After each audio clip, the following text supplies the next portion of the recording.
Good morning, everybody. Welcome to today's webinar, or good afternoon, wherever you are.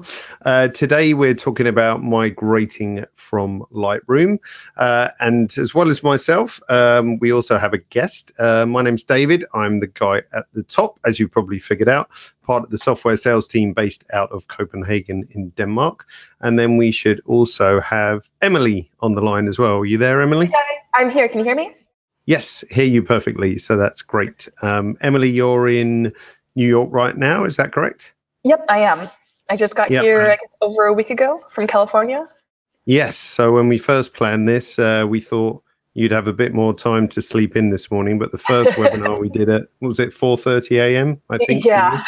Yeah. So this is a bit more civilized for you this time. I am much more awake this time, I promise.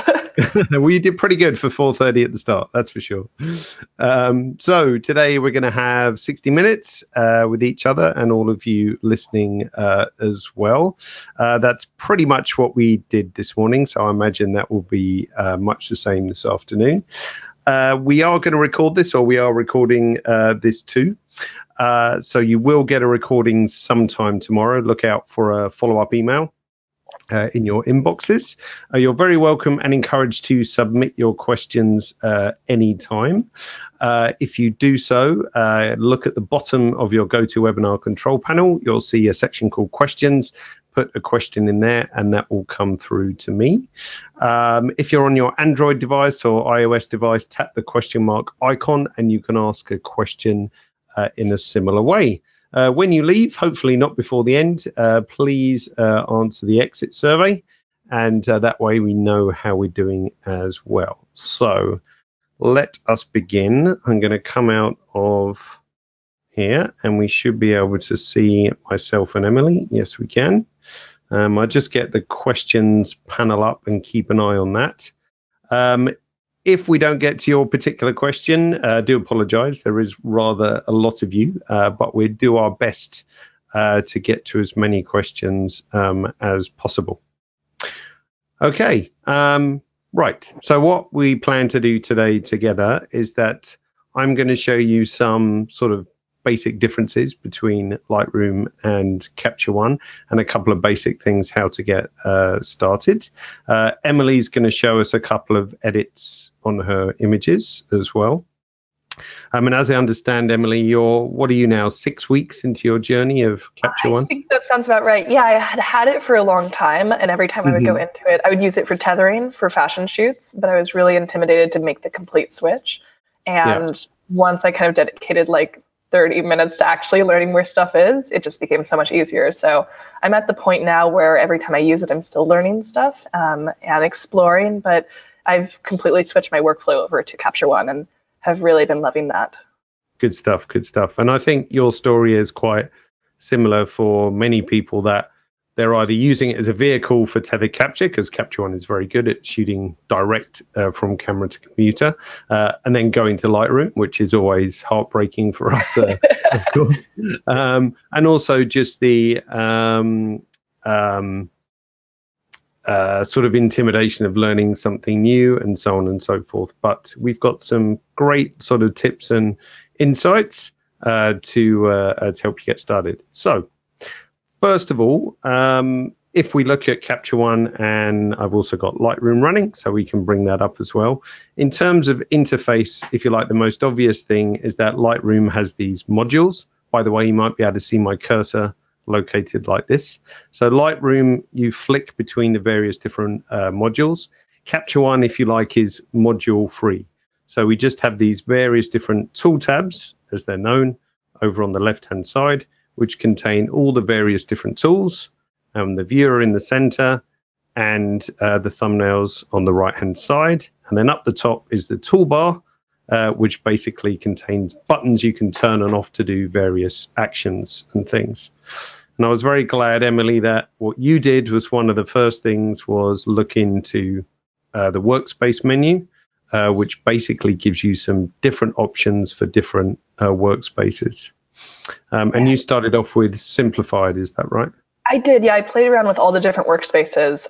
Migration definitely seemed the easiest for someone switching over from Lightroom to Capture One, just because it has a very similar interface where at the bottom you have a horizontal bar with all your images. To the right you have all your tools.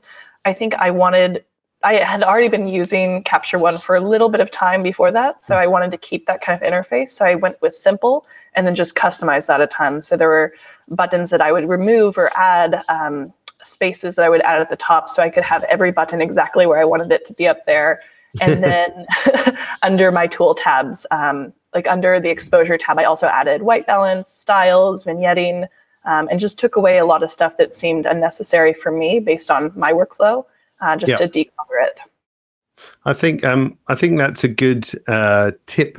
That, of course, we have this exercise whenever we launch Capture One or a new version, that we go away and try to design the perfect, if you like, default workspace, which of course is a good start point, but we always come back, or 10 different people come back with 10 different workspaces. So no two people really do everything the same.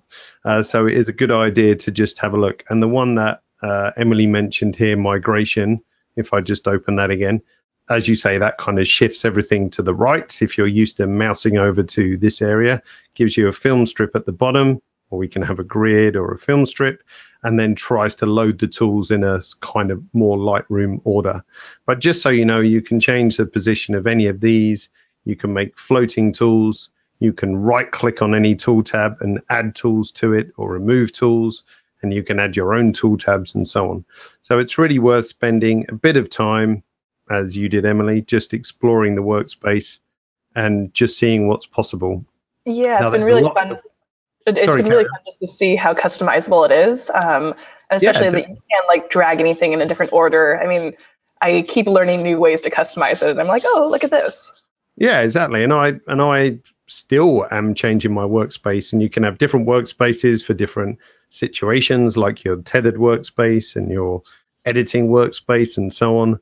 I have a different workspace just for my laptop, because obviously we're restricted to a smaller display. And then when I'm in the office, as I am now, dual screens, we can spread it out over both displays and so on. Just to finish on that, if you look in the view menu, you'll find various different options for each one.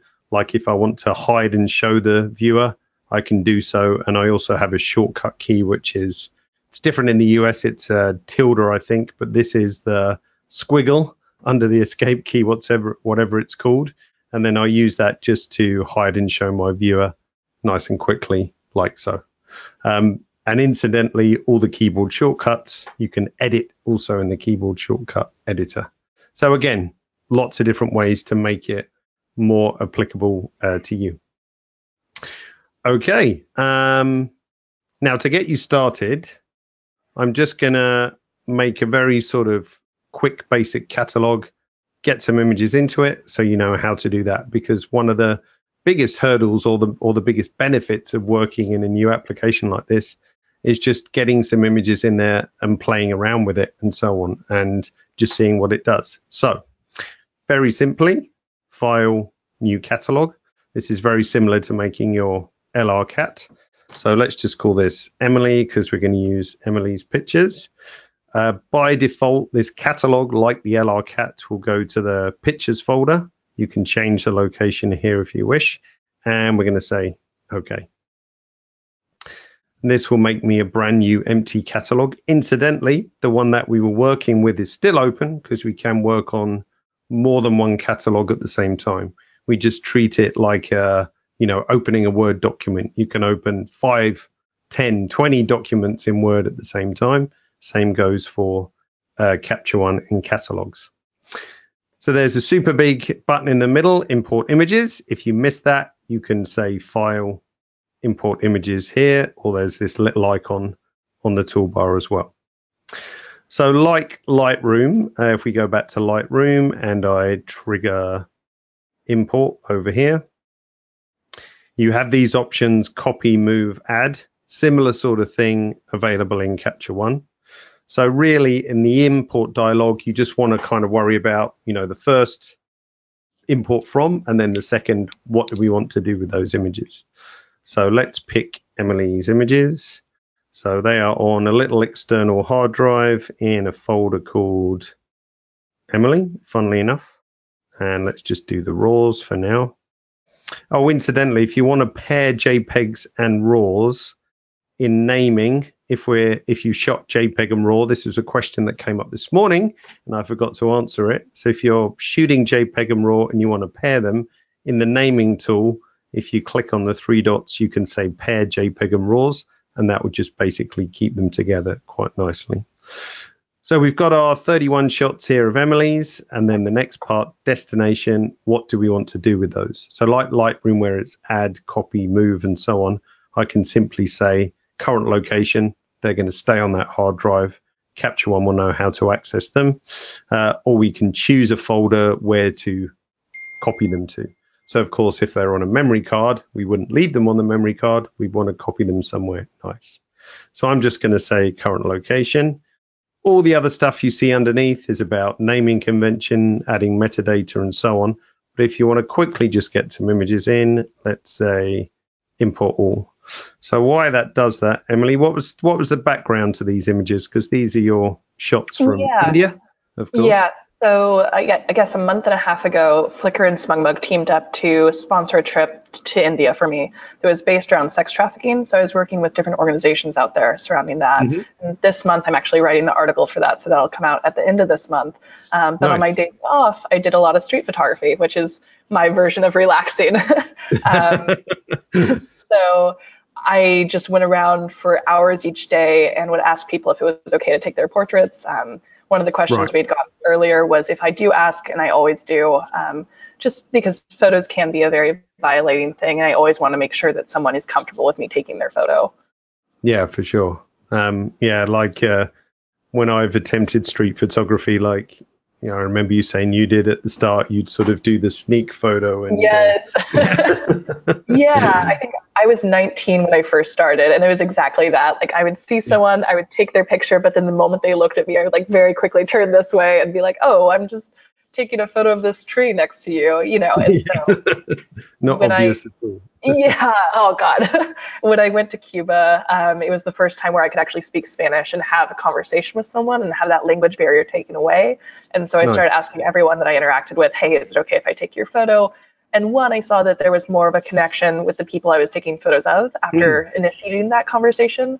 And two, I felt a lot better because I knew that they were happy with me taking their photo. So definitely. If someone ever says no now, it's always a little heartbreaking, but you just move on. Exactly. So we've got your shots in. As you saw people watching, it's a pretty speedy process. After the import, Capture One builds previews like Lightroom does smart previews, exactly the same. The only choice you have in Capture One in the preferences for previews, nice and simple, is the preview size. So that basically should be at least as large as the monitor that you're doing your work on. So if you have a big 5K monitor, 5K iMac, you should bump that up to 5K. For me, either on my laptop or on my 2K screen, this is fine.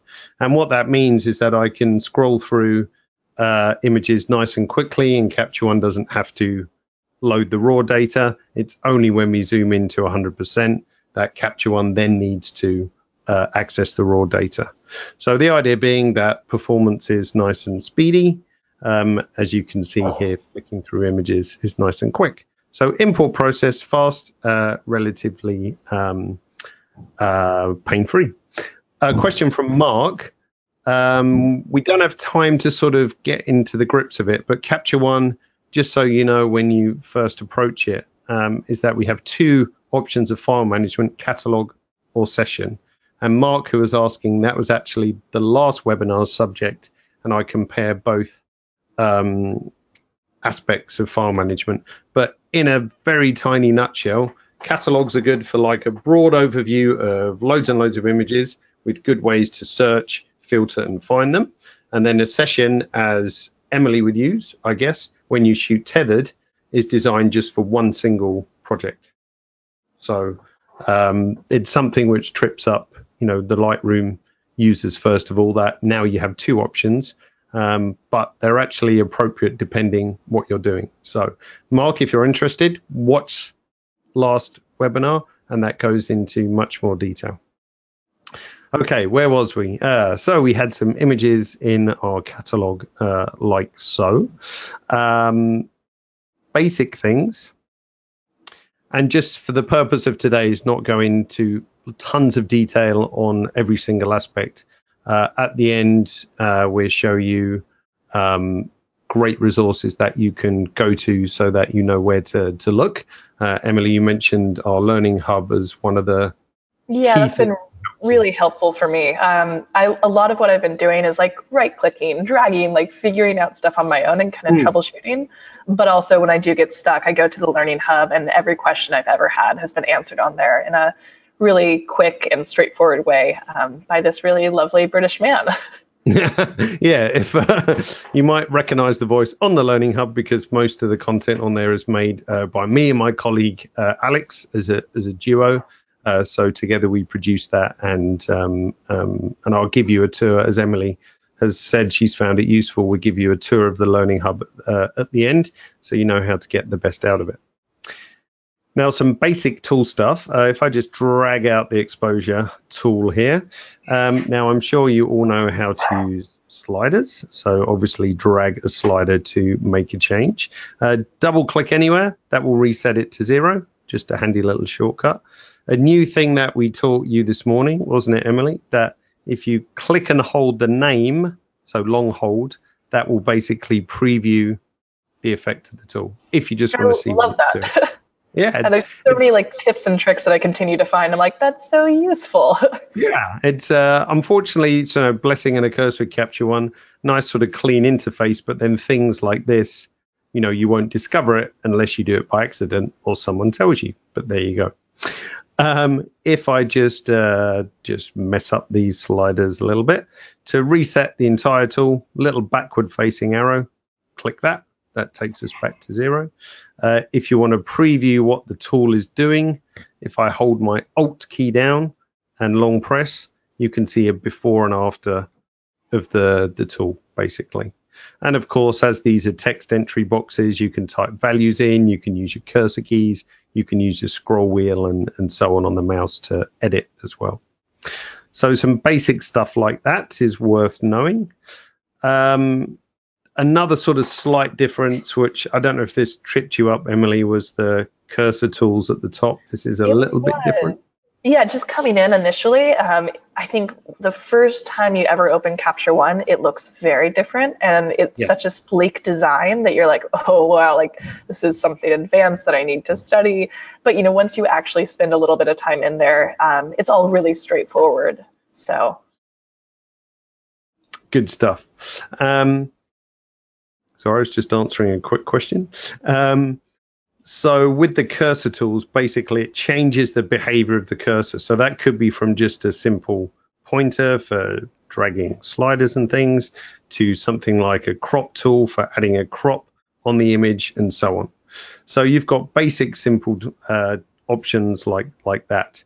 Now, easy things to remember or basic shortcuts is like H on your keyboard goes to the pan tool, C for crop, for example. So everything in Capture One has a shortcut. So if you're a shortcut junkie, you'll be well and truly happy with that. So a couple of basic shortcuts worth knowing. And you can edit those too, right? Yeah. So we can edit those too. So if we go to edit keyboard shortcuts, then you can pretty much change anything. So let's say you wanted to do a new shortcut for hiding the viewer. If I just type in viewer, then it shows me all the potential things that I can do with the viewer, like hiding and showing the viewer, for example. So there is something like, I'm guessing around 300 shortcuts if you went shortcut mad. So I love the that. search bar allows you to find them. Before that, it was a bit of a challenge. Yeah. So if you want to make shortcuts close to what you're used to, then of course you can do so. Last sort of basic thing that is useful is copy and apply. So for example, this guy has a crop on it. Let's just make the crop a bit more obvious, or I can right click and change my ratio. So let's just do something really obvious like square as well. Not saying I'd do this on your image, Emily, but just for demo. I know, I'm like watching. I'm like, what are you doing? What are you doing? You're ruining it. Yeah. Let's just rotate that back. So if we want to do a copy and apply, it's very simple. There's a copy arrow at the top. So we say copy. Let's say I shift select the next bunch of images and I say apply. That will apply any adjustments across except for the crop and rotation. So by default, that is removed. So if I do something like, let's just change exposure and contrast and clarity or whatever, and we do the same, copy, apply, then it copies those across except for the composition. So that was something we changed as a default behavior to remove that. Now, if you want to bring that back in the adjustments clipboard, there's a little 3 dots here where under auto select, you can say adjusted, which is everything, or adjusted except composition, as the sort of feedback and requests that we had from like wedding photographers in particular, was that every image is kind of individual. So you're having to do a lot of cropping and rotation, which is unique, but the sort of global adjustments are similar. But you can do either way in Capture One. So if you're looking for it, copy paste up there in the top left. Let's reset my terrible adjustments. And then we do some proper ones very shortly. And then just to finish the workflow, if you want to know how to export, there's 2 methods. There's the sort of quick and dirty export and the more intelligent one. So again, let's just select 4 of the images here and say File, Export Images. And we have 2 options here, originals and variants. Originals just means the raw files. So if you want to get those raw files out of the catalog to send to someone else, for example, you can do so. But we're going to say variants, and this will process the raw file into some kind of export, whether that's TIFF, JPEG, and so on. So let's put them on the desktop. We can make a subfolder. So I'll just call these Emily Photos. Down here, we can choose our basic format and quality, color profile, and so on. Simple as that. And we go on and say export. And then Capture One will merrily export. And if we look on the desktop, there we go. So there's our exports, for example. Now that's the quick and dirty way, but of course that's inefficient. If I then want to go back in and say, let's say we need some TIFFs as well, I'd have to go back and say export variants, change this to, let's say, TIFF, for example, change my format here, and so on. So it's kind of inefficient to go back and forth. So the smart way to do it is the second to last tool tab, which are basically export presets. And you can have an infinite number of these if you wish. And basically be able to define a recipe. You can make new ones by hitting plus. And then you can have your TIFFs, JPEGs, PSD files, etc., all exporting at the same time. So if we wanted to have a TIFF and a JPEG, which is resizing to 1600 pixels, I can do so. These are going to go to my pictures folder. And we can also do clever stuff like, hey, Capture One, put them in a folder which has the recipe name as well. So it's automatically divided up. So now if I just press process, like so. Oh, I need to make my output folder. 1 second. Let's choose a folder. Let's have pictures, set that as my output folder, and then process these out. And then Capture One, you see here, is now doing JPEGs and TIFFs at the same time. And it's popping them into a folder called JPEG 1600 and TIFFs as well, and so on. So that's a lot more efficient. Okay, so now it's nearly time for me to shut up. And we go over to you, Emily, in a second. I'll just answer a couple of common questions which came in. Really good one from Mantas. Sorry if I got your name wrong. Can you add Lightroom presets to Capture One? So the answer is kind of yes and no. Obviously, it's two different RAW converters, so you can't use the same presets in Capture One, but there is a converter which has just come out. So it's by a company called Picture Instruments, and we helped them quite a lot, or at least not I did, but my colleague did quite a lot in matching the look from Lightroom to Capture One as best as possible. So that's basically a drag and drop interface where you can drop your Lightroom preset into this application by Picture Instruments, and it converts it to a style, so a Capture One style. So that's definitely something worth looking at if you have a lot of presets. We also sell our own styles, of course, and other people sell styles as well. But I'll just send that link to the audience so you can have a look. And another question, where was it?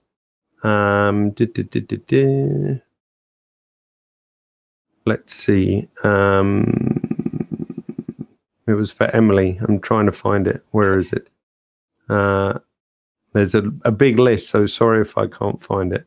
Does C1 recognize DNG files? That was just a quick question. Yes, Carl, it does. And that's it. I'll keep an eye on the other stuff that was coming in. Oh, there was a question there from Lorenzo. Can I use plugins such as the Nick collection? Capture One does have a plugin architecture now. On our website, we list some available plugins. There's a really cool one just come out today by a company called ProDB, which allows you to upload galleries with a synchronized approval. And another thing that they've just launched, which is great for me because I'm terrible at it, is if you like adding keywords to an image automatically. So I tried it with some of your images actually, Emily, so you can upload them and it does like an AI scan and then comes back with keywords like, you know, street life, India, and all kinds of other stuff. It's really cool, and can identify, you know, gender and age type. It's really, really super clever. Yeah. I'll just bring that up for the audience as well. Let's see, 1 second. ProDB, here we go. So I'll send this to the audience as well. Yeah, we even uploaded a picture of the office dog, and it correctly identified the dog breed as well. So that's amazing. Yeah, it's really scary actually, how good it is. So I've put those links into the chat window so you can look them up as well. Okay, so let's go to really the most important person, which is Emily. So I'm going to hand over the screen to you. 1 second. Sure. Let's try and make you the presenter. Okay, so you should get a pop-up in a second, Emily. Okay.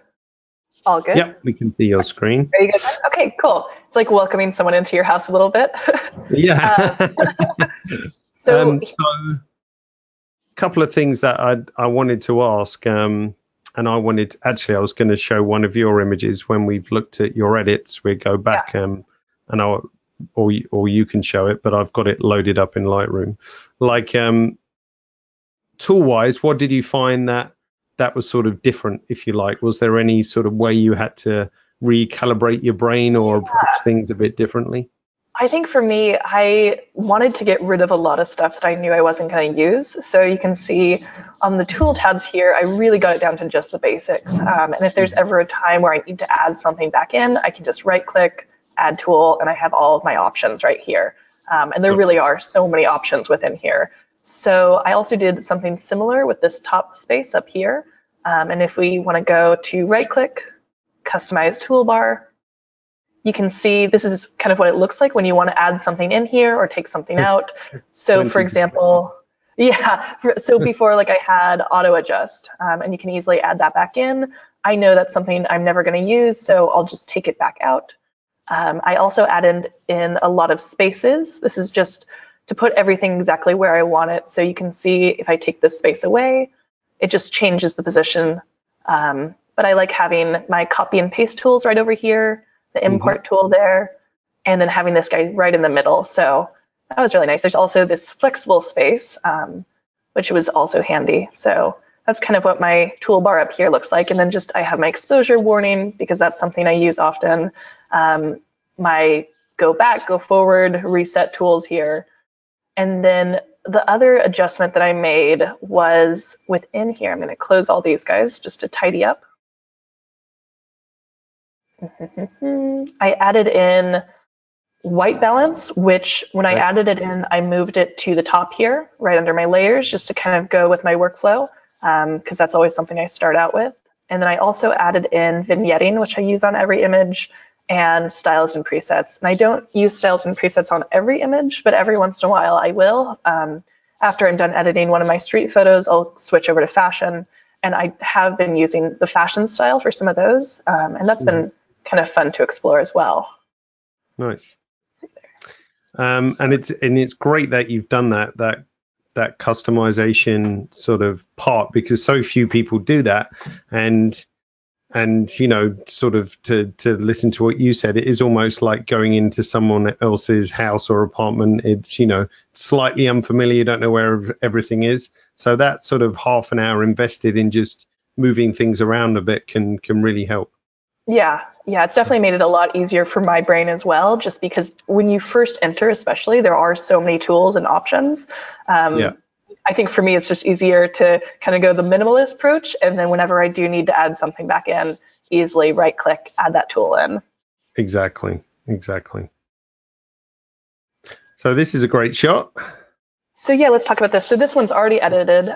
We'll restart on this though. So just to show a before and after, I'm going to hold my Alt key and click on this guy right here.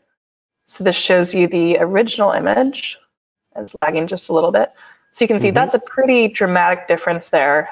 One of the things that I really love here is the high dynamic range tool right here, and using the highlight slider. So you can see if I have my highlight slider at 0, it's really going to make a big change to this image. I'm just going to do Command Z to undo that.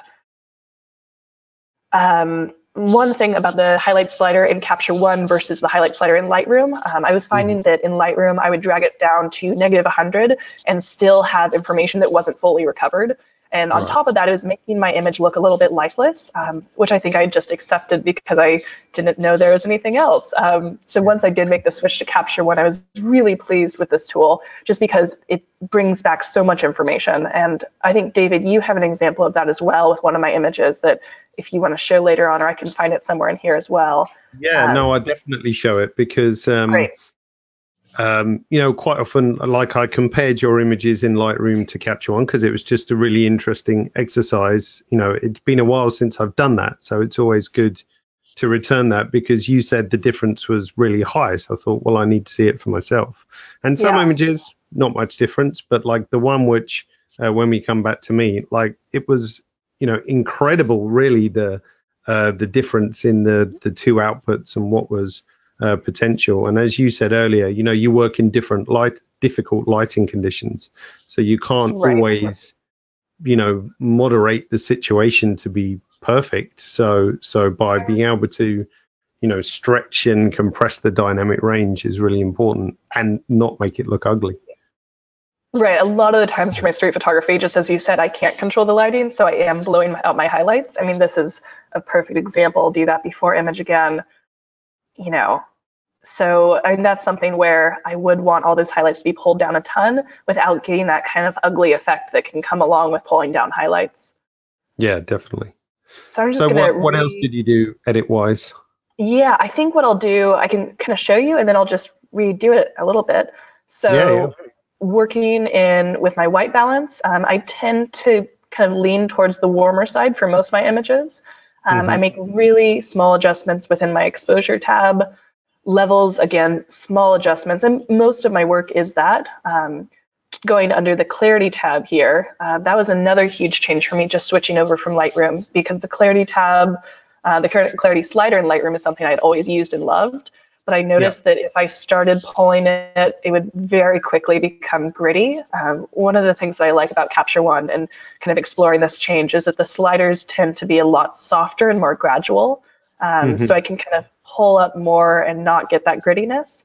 My images tend to look a lot crisper, and that's a mix with the clarity slider here and the structure slider right under that. So this one, I went pretty extreme with 78 for my structure, and still I'm still not getting that really rough grittiness, which I appreciate. So that's been a huge for me. I think two of the biggest changes have definitely been the highlight slider under high dynamic range and my clarity and structure sliders under clarity. And then curve, I won't always use a curve. Oftentimes I will under Luma. Vignetting, I always just take down a little bit. And then styles and presets, I don't use on any of my street photography, but I might on my fashion images. So I just keep that guy at the bottom in case I want to use it. Yeah, let's go, and you can kind of see my layer structure here. I was telling David in our last webinar, my layer structure still needs some work for sure. A lot of the times what I'm doing is putting it all on one layer, and then I'll create additional layers when I'm actually doing specific masking, like with a Luma range, or if I need to make just a certain area brighter. That's been helpful as well. So I'm going to go and just reset this image here. Okay. So we're back to our beginning. First thing, always with an image, if it needs a little bit of crop, which I felt this one did, so I'm just going to hit C. I have my crop tool, and if I just drag on this corner, I can kind of zoom in there a little bit. So things that I'm looking for, I'm pointing on my screen, so I'm going to try not to do that. But I do that. if you look at the bottom left-hand corner, right where, and I'll go down to it, right where this guy is, I think that's just a little bit distracting. For my style of photography, I like images to just be really clean and to take away as many of those distracting elements as possible. So I'm going to crop right past that guy, right about there. And that's looking nice to me as well. I'm also looking right up here. I want to get rid of this area. That seems unnecessary to me. And then I'm also looking at these bricks, just if they line up with each other, which they don't completely. So I'm done with my crop. I'm just going to go to my move tool, and I'm good there. The next thing I'm going to do is go to my rotate tool, which lives under this tab. Oh, it doesn't, but I can just easily add it right in. You did that on purpose, right? Yeah, right. That was just showing that. The rotate tool, super easy, simple, very similar to Capture One. I can just, go to extremes, but maybe not that much of an extreme. So I'm just going to try to line those bricks up a little bit. Start at the beginning. I'm having just a little bit of lag time on my computer. Let's see. Yeah, GoToWebinar does suck the resources a little bit. So even about there, let's see.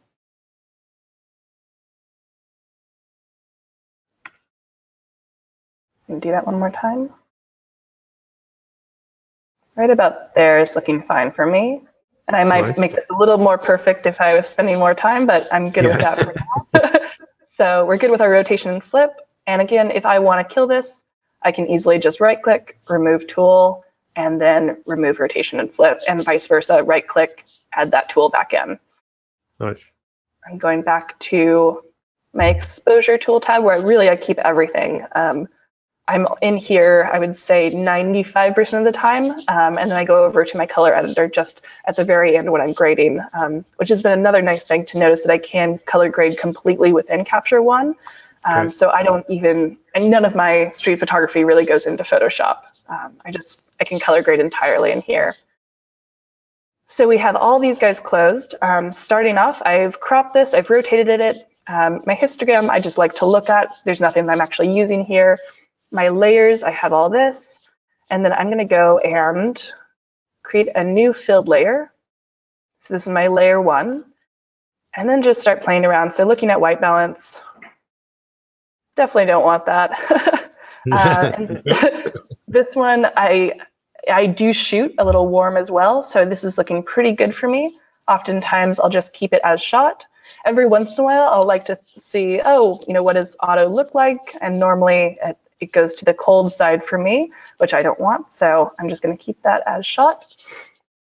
And exposure, I'm making really basic adjustments here. Sometimes I do shoot underexposed, so I can recover more of those details. This one is slightly overexposed, though, so I'm just going to skip my exposure, go straight to contrast.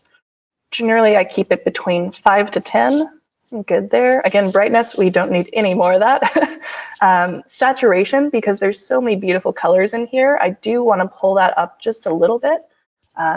Being careful, I would say, and this one I'm going to go a little bit more, right about 10 looks good for me. Levels, one of my favorite tools, dragging this in just slightly. Midtones, I'm going to pull down a little bit. How do you find the levels sort of possibilities compared to Lightroom? Because it's something I feel is better, but I don't have the best experience to draw from. So, I mean, Lightroom just doesn't have a levels tab. It has a curves tab, which is fantastic. But this is something that I had only used in Photoshop before, and one of my favorite tools within Photoshop. So I love that it's here. Good. And then my darks, I'm just going to pull this in just a little bit, right around 3. And then I'm going to see exactly what I did here. So I'm just going to hold my Alt key, and I'm going to click on here and see what only this levels tab is doing. Again, holding my Alt key, clicking this little arrow. And that's looking better to me already. I'm going to pull down just a little bit more with my midtones. I'm looking at kind of these areas up here, the bricks. And I know that her face is getting darker, but I can just bring that back up with masking. So I'm going to go down, say about -13. That's looking better to me. Close that on up. Favorite tool, high dynamic range. So now we can really focus on these highlights. Pull that down. Let's go lagging just a little bit. And let's go all the way. Yeah, GoToWebinar does use quite a bit of resources. So, and you're what, on a MacBook Pro 2015? Is that right? Yep, that's correct. Yeah. I'm going to say right about 65 roughly for this. And now that I have pulled that back down, I'm actually going to go back to my levels because I'm realizing this area is getting a little too dark compared to this area for me, which is something I can fix with masking, but I'm just going to pull this back up to right about -10 is looking good to me. So we're good with that. And again, this is such an easy workflow to just kind of work down it. Shadows, if I shoot too underexposed and things are looking too dark, I can easily pull this guy up. That's not really the case with this image, but you can see what that does. Clarity, also my favorite tool. So I have learned I have to, pull myself back because I think I just keep pushing. But I would say about 15 is pretty average for me with my clarity slider. And then with my structure, I tend to go a little higher. I'm just going to zoom in and see what this is doing. And, right about 50 is looking good to me. You can especially see in her skin right here, we're getting some really great detail. So again, I'm going to hold my Alt key and go up here and just click and see our before and after. And so especially the wrinkles on her face, I might have gone a little heavy there with the darkness, but we'll lighten that up. It's just giving back some really great detail. Curves, I'll just do really small amounts, tweaking that just slightly. Just a little bit. And the Luma curve is actually one of my favorite tools. And just to sort of give the very basic tech explanation, an RGB curve will always influence saturation and color. So it can be an unintended consequence of working on an RGB curve. But if you use a Luma curve, it's basically pure contrast edits. So if you're happy with your color and saturation and it's locked in, if you like, Luma will only affect contrast and leave color and saturation completely alone. So it's a really nice, high precision, super fantastic tool, which is sadly missed if it's not there, basically. Yeah, it's been another, I would say this one comes in third place for me, but definitely high up there. Yeah. It's hard to compete with the high dynamic range and clarity. Yes. Vignetting, again, always just a little bit. These are all really small adjustments. And then styles and presets, again, because it's street photography, I'm just going to skip that. But if I wanted to go in here, I have quite a few options that come along when you purchase Capture One. So this is looking pretty good to me. One thing I'm going to do, though, is I'm going to go create a new empty layer. Go to my little brush tool right here. Go back down here, hit midtones, and just kind of paint in her face because we're losing some of the lightness there. Let's see what that does. And then we can click on and off this layer. So you can see that's making quite a bit of a difference. Yep. And again, that was a little sloppy. I think if I was doing this for an image that I was going to keep in my portfolio, I would have gone in, made that brush a little bit smaller. You can also change the opacity of your brush, your hardness. There's a lot of options there. So. How do you feel about the difference between layers in Capture One compared to adjustment brush in Lightroom? Because that's quite a big difference. Yeah, I like that with layers, I can just change the opacity of that one layer or turn it on and off instead of having to turn off and on the entire image. Exactly. And final thing, I'm going to go to my background, go over to my color editor. And then I'm going to look right at this pink. Let's see here. And then what I'm doing now is I'm just kind of exploring different pinks that I want. I think something around here. And then I can go to my smoothness, pull that up a little bit. And then pull this up. And this is definitely one of my favorite tools is the color editor. It's often a bit, again, intimidating, I think, when you first start, because, when you open the tool, it's blank. You can't do anything. There's, nothing to slide around or pull or whatever. So the whole point of the advanced color editor is that you decide on your color range, and that could be a really broad color range, or it could be a super narrow one, which is the whole, sort of joy of it, basically. And then the ability to, sculpt that color into anything you want, afterwards is just so nice. Oh, there we go. We can see here, if we want to drag it all the way one side, we get kind of this salmon color, or, we can change it completely and go with more of a purple. And, it's not affecting her skin tone or anything else in the image. It's just affecting those pinks. So I'm going to lean a little bit towards the salmon color, just a little bit right around there. And I might even lighten up this area because we can see these bricks are just a little bit darker than the ones to the right or to the left. So I'm going to go back to my layers and just turn this on and off, turn this on and off, see what we've done. And then to see the entire image, just go up here. And that's looking pretty nice. I'm going to go back to color and close all these guys. Okay, and then within color balance, this is another really useful one. This is similar kind of to split toning within Lightroom. So something that I tend to do is with my highlights, which are oftentimes affecting like the skin tones, I go just a little bit towards yellow, which is right up here. And I really mean just a little bit, right about there. It looks good to me. Shadows, really my shadows I do depending on the image and what feels best with the color grading there. I think for this, I'm going to look at blue, see how that looks, and we can see all the way. If we want to get dramatic, that's too much, and so I'll just slowly slide it back to that middle.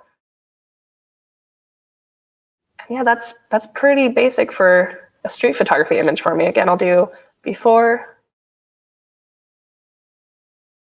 and you can see it's a pretty big jump to our after.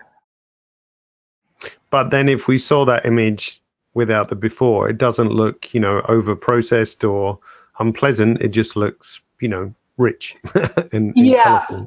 Yeah. I think when you see it with the before, this happens oftentimes for me. Sometimes my eyes are like, whoa, that's such a dramatic change. When you first see it, you don't notice any of that. Absolutely. Fantastic. Great. And how long did it think you, like, in terms of days, hours, weeks, whatever figure you want to put on it, how long did it take you to get the level of confidence that you're at now? Sort of how long was that process? Oh, and I would say my confidence is still growing. I mean, again, I'm 6 weeks in, so I'm learning every time that I use Capture One, especially because I'm trying to push myself to learn more. And again, the Learning Hub has been such a great resource for that. But I would say within the first day that I really started playing around, it was a lot of like, I felt that learning curve, but I was immediately making basic adjustments. I would say within the first day, I got a pretty good workflow that I could just copy and paste my other images. And it was a lot of like clunkiness, and my layer structure originally was just a complete mess. So at least it's the minimalism version now. But yeah, within a day you can learn it if you just kind of dedicate yourself to learning exactly what is what. And I mean, you're doing pretty advanced stuff with layers and changing opacity and so on. So I think it just shows that you don't need months and months and months to get to a level where you're doing really nice stuff to your images, and it's an improvement. It's not a frustration. It's an enjoyable process. And I think that was one of the ideas that I originally had, is like, oh, if I make this switch to Capture One, I have to invest so much time into it. I have to invest months. But as I just said, like, you can learn it in a day, at least all the basic adjustments that you need. And then beyond that, you get to learn just really fun little tips and tricks and really creative tools that are fun to learn. Exactly. How are we doing for time? Let's see. We got time for one more quick one. Speed edit. Yeah, I can do a speed edit for sure. So I'm just going to go to my library.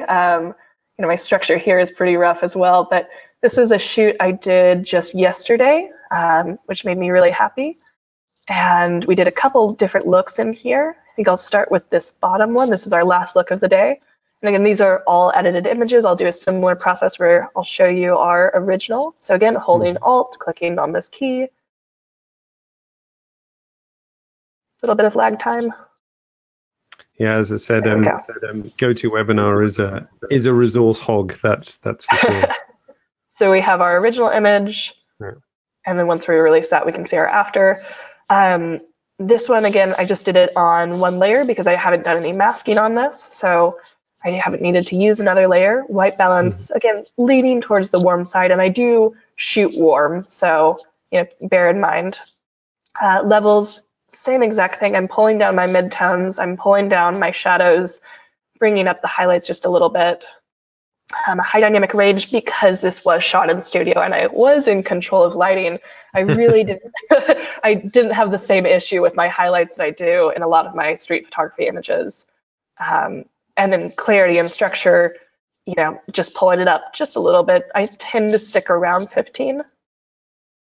For my curve, just affecting the Luma curve there.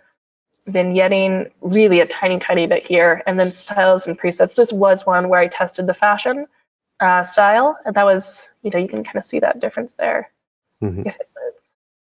So yeah, and then it looks great just with those few minimal edits. Really looks fantastic. Yeah, thank you. And it's very minimal. And I think on this one, let's see if I affected color. Skin tone, I did affect a little bit. And then under our color balance, you can see, again, just really minor changes with our shadows. I added in a little bit of red. For midtones, I added in some blue. And for highlights, for me, always, I add in that yellow, which I really like. So let's go. And this tool, the color balance tool, anyone can learn to use that in 30 seconds pretty much. It's totally, absolutely.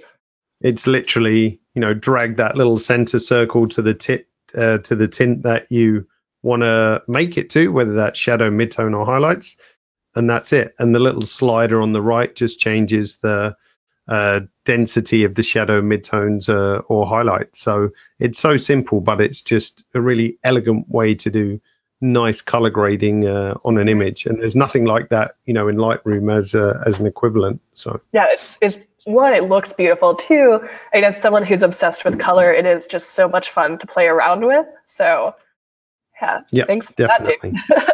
that, Dave. Okay. Another, and I'll finish this up within 1 minute. Maybe we'll just look at this. That's again, cool. kind of a before and after. So holding Alt, clicking up here. This one I did affect the blues quite a bit. So if it'll load, there we go. You can see there's quite some difference between that. Nice. Yeah. Okay, David, that's all on my end. I made as I say, an hour goes really quickly. So the sort of couple of questions that are coming up in general is, say migrating your Lightroom catalog. So I'll show you how to do that. And also I'm just going to do that little image comparison as well. There was a question from James I was going to try and attempt to answer badly, probably. So I'm going to make myself the presenter. So show my screen. Yeah, should be able to see my screen. So we just look at this image, then we do the Lightroom catalog import. It's dead simple, so you can see how that works. But this was one of your images, Emily, which you know, I really saw a big difference, because what we notice about this one, of course, is that we've lost our highlight detail on the popcorn down here. Just to show I'm not cheating, let's just say reset all settings. So we're back to default. So of course I can use the highlight slider to try and get as much of that back as possible, but we still don't have detail in, you know, in those areas. So I could of course try and drop the exposure a bit, maybe lift the shadows, but I'm kind of at the limit of what I can do with the adjustment. So I kind of have to live with it as is. So if I go to capture one, let's find the same gentleman. Here he is. So let's reset, just so you know I'm not cheating. Reset, it's grayed out, so we're at default. Similar issue, as you can see, that we're losing the highlight detail down here. But if we grab our highlight slider right here and then drag that across, I probably don't even need that much, probably something around here. We've actually just got a lot sort of more pleasant look. And if I wanted to push that harder, I of course could do that on a layer and so on. So that's just one edit, and I can happily add in a bit more clarity, maybe some contrast, vignetting, Emily, as you like that. And I've done a pretty nice edit and got my highlight detail back. And you can see, you know, really I was quite surprised at the difference. And as I said to you, Emily, some images look, you know, relatively similar, but I think those images where you have tricky situations or troublesome lighting, capture one, you can really pull the file around without it starting to look nasty, or at least that's my impression for sure. Yeah, definitely. Okay, so Lightroom catalog import. So very simple. So let's import this Lightroom catalog. It's only a small one. Obviously, we don't want to sit and look at 20,000 images coming in. So let's just close the catalog. We have to close it before we can import it. Oh, before I quit, just see I added some star ratings and there's some color tags, and we've got the edit on Popcorn Man here. So let's say quit. So I'm going to start. Let's make a new catalog. I'll call this Lightroom import, like so. Wait for the catalog to open up. There's our new empty catalog. Again, the other one's still open as well. So let's say File, Import Catalog, Lightroom Catalog. You'll see a pop-up window which gives you a brief description of what can come in. So collections, crop, rotation, metadata, keywords, white balance. Color is sort of approximate. It's two different raw converters, so you can't hope to match it perfectly. So now if I say continue, let's find that Lightroom catalog is here. So we're looking for the LR cat. So you need to tell Capture One, this is the catalog that I want to import. And we say open. And then basically Capture One will just do a read of the catalog like so. So 51 files imported, nothing incompatible, nothing offline. And then if we go to user collections, an album is created of all those various different shots. Now you can see the star rating has come across. Let's just go to this one, has a color tag. So red color tag came over. Where's our Popcorn Man? Where is he? Popcorn Man is here. So we did some edits to him. So you can see the exposure adjustment has come in and so on. And in the actual catalog before, I did some edits to him as well. So you can see the adjustments come across. So it is as simple as that. Now, I would say if you have like 200,000 images, don't make that the first thing you do when you start Capture One, because that's going to be like an overnight process, because we have to build new previews and so on and so forth. So if you want to just compare Lightroom to Capture One, say export from Lightroom just a couple of collections, import them into Capture One, give them a try, and so on. And then when you're happy to make the switch, that's a good time to then do the big import of thousands and thousands of images and so on. Now, Greg asked, I think it was, if I've got your name wrong, Greg, I apologize. So Capture One makes this user collection here, which is just a virtual collection of the import. Yes, you can delete it. So even if I delete that like so, if you look under folders, you'll basically see the exact tree of images that are, exposure, go away. So we've got 20 JPEGs here, 31 RAWs there, for example. So Greg, you can delete that collection. Two other questions which came up, I remember. Before we come to that, based on the Lightroom to Capture One import, where do the images go? They're in exactly the same place. We don't move anything. We don't duplicate. We don't mess up your Lightroom catalog. They stay exactly where they are. So Capture One is just basically reading the Lightroom catalog and making its own version of that. So we don't mess with the Lightroom catalog or move anything around. It's totally safe. Okie dokie. That's a good question. Roy says, if Lightroom makes adjustments in a ham-handed way, not going to say anything, but there we go.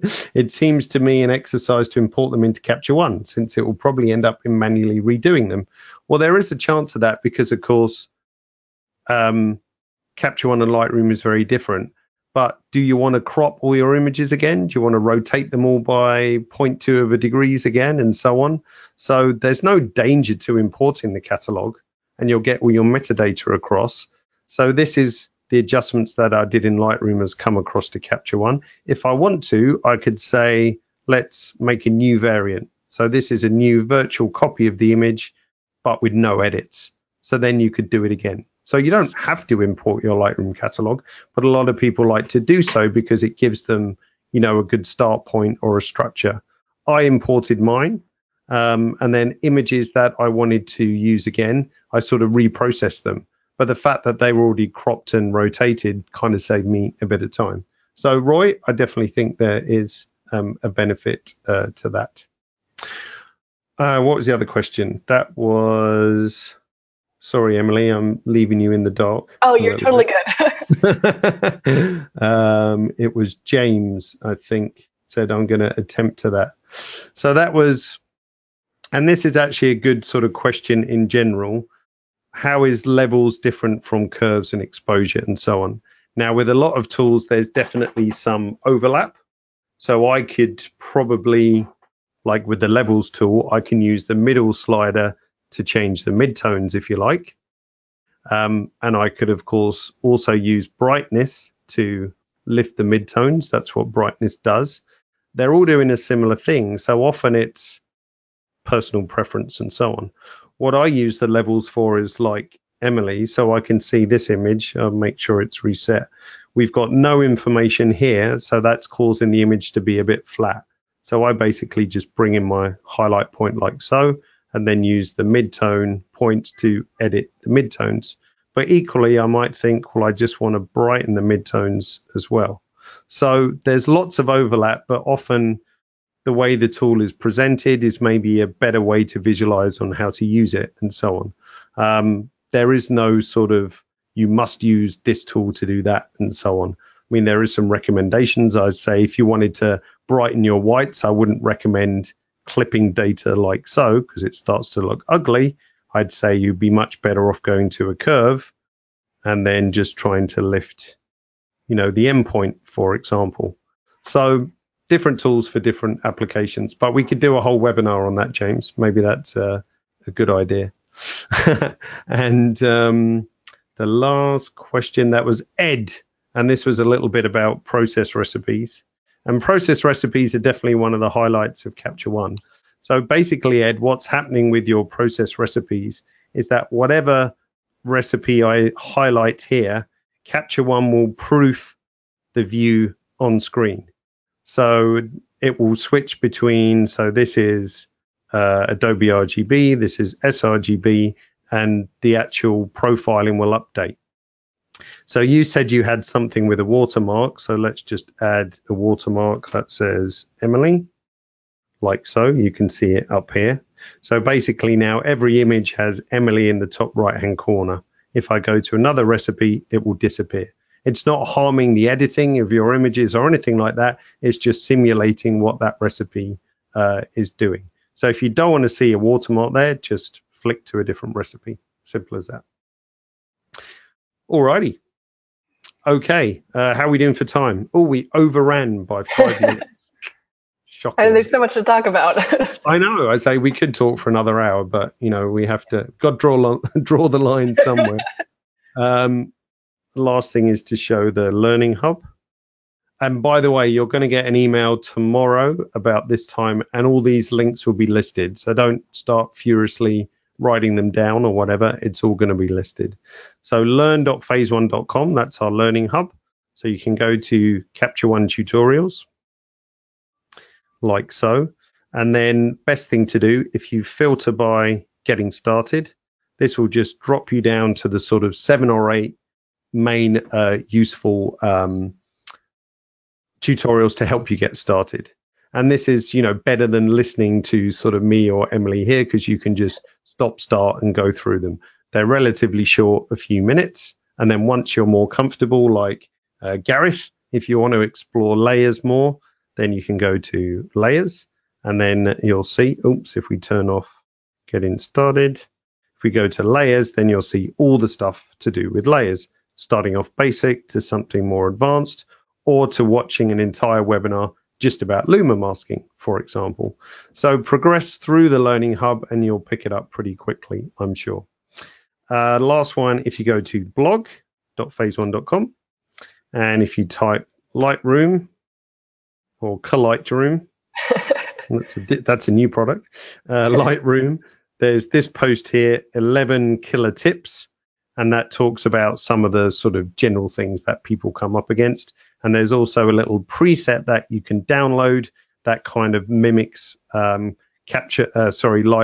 HSL part until you're more comfortable with advanced color edits and so on.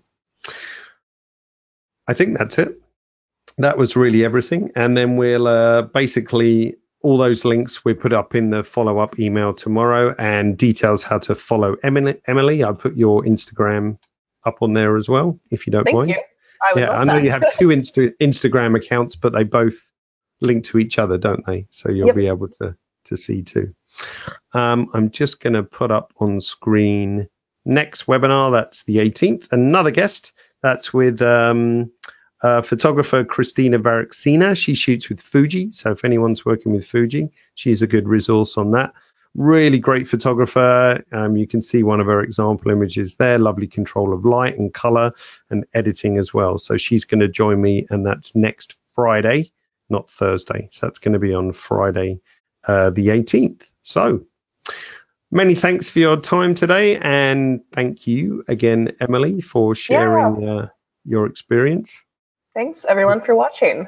Yeah, and it's great to, I mean, I'm not, if you like, if we're honest, I'm not a credible resource because I work for Phase One. So of course I'm going to say Capture One is better. So the point of bringing you along was just to, you know, give another opinion. Was it hard? Was it easy? What was tricky? What's the benefit really is the main thing. And really that it need not be difficult to load up Capture One. You've got a 30-day trial and just give it a try. You can't break an image. So load up 10 images in there that you really like and just see what you can do with it. So thanks again, Emily. Yeah. Okay. Bye, guys. And we'll see everyone again soon. All right. Take care. Bye now.